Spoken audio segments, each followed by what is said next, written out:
Assalamualaikum warahmatullahi wabarakatuh. Oke teman-teman, yuk perkenalkan, nama saya Wahyu Andrian, NIM 2018-33066. Pada video kali ini kita akan belajar alat gerak dan fungsinya pada hewan dan manusia. Untuk kelas 5, tema 1, subtema 1, pembelajaran ke-1. Pada materi alat gerak dan fungsinya pada hewan dan manusia dibagi menjadi dua macam, yaitu alat gerak pada hewan dan fungsinya meliputi yang pertama alat gerak hewan darat, yang kedua alat gerak hewan udara, yang ketiga alat gerak hewan air.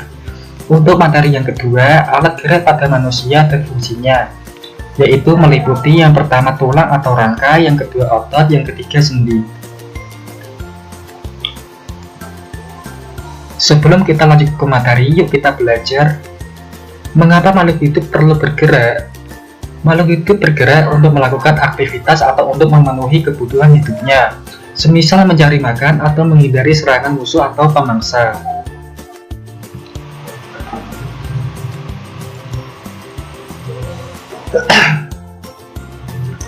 Untuk materi yang pertama adalah alat gerak hewan dan fungsinya.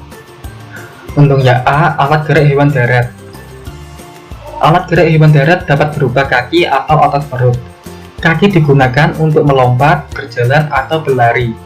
Hewan yang bergerak dengan kaki adalah arthropoda atau hewan yang berruas seperti laba-laba dan kepiting, amfibia atau katak, salamander, dan sejenisnya, reptilia, hewan yang bersisik seperti kadal kecuali ular, dan mamalia, hewan yang menyusui seperti sapi dan kuda.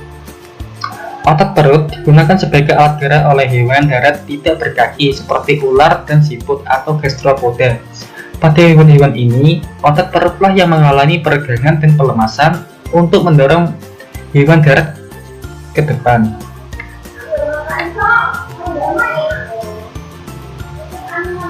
B. Alat gerak hewan di udara. Hewan udara dapat bergerak dengan sayap. Hewan udara bergerak dengan mengepakkan sayapnya. Pada burung, kepakan sayap ini digerakkan oleh otot terbang yang melekat pada tulang dada atau krista sterni. Hewan udara dapat terbang karena memanfaatkan reaksi dari udara ketika burung mengepakkan sayapnya untuk membuat gaya angkat melawan gravitasi.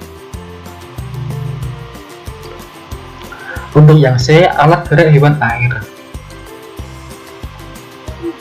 Alat gerak hewan air adalah sirip. Sirip digunakan oleh ikan dan mamalia laut seperti paus dan lumba-lumba. Susunan sirip berbeda tergantung jenis hewan. Ikan bertulang rawan seperti hiu dan parimanta memiliki sirip yang terbuat dari tulang rawan. Sementara ikan bertulang keras seperti ikan tuna memiliki sirip dari perpanjangan durinya. Beberapa hewan seperti gurita dan cumi-cumi tidak bergerak dengan sirip, tetapi mereka menyedot air ke dalam kantung otot di rongga mantelnya yang mengelilingi tubuh mereka dan dengan cepat mengeluarkannya. Semprotan air ini mendorong mereka maju ke depan. Untuk materi yang kedua, yaitu alat gerak manusia dan fungsinya. Untuk A, tulang atau rangka. Tulang atau rangka pada manusia tergolong ke dalam alat gerak pasif, dikarenakan tulang hanya akan bisa bergerak apabila ada aktivitas yang terjadi pada otot. Fungsi tulang atau rangka pada manusia yaitu yang pertama sebagai penegak tubuh, untuk yang kedua sebagai pembentuk tubuh, yang ketiga tempat melekatnya otot, yang keempat sebagai alat gerak pasif. Untuk B, otot. Otot adalah jaringan yang dapat berkontraksi menjadi lebih pendek. Saat kontraksi, otot memadat dan memendek. Saat relaksasi, otot memanjang. Proses kontraksi mengakibatkan bagian-bagian tubuh bergerak. Fungsi otot manusia yaitu otot memiliki fungsi untuk menggerakkan rangka dan juga menggerakkan organ-organ tertentu dalam tubuh, seperti jantung, usus, dan lambung.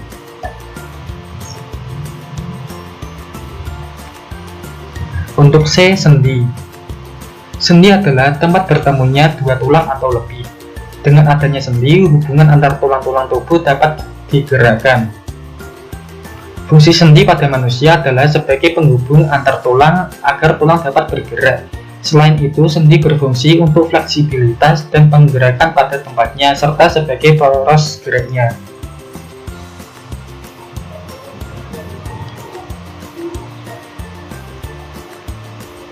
Sekian video pembelajaran kali ini, semoga bermanfaat. Terima kasih. Wassalamualaikum warahmatullahi wabarakatuh.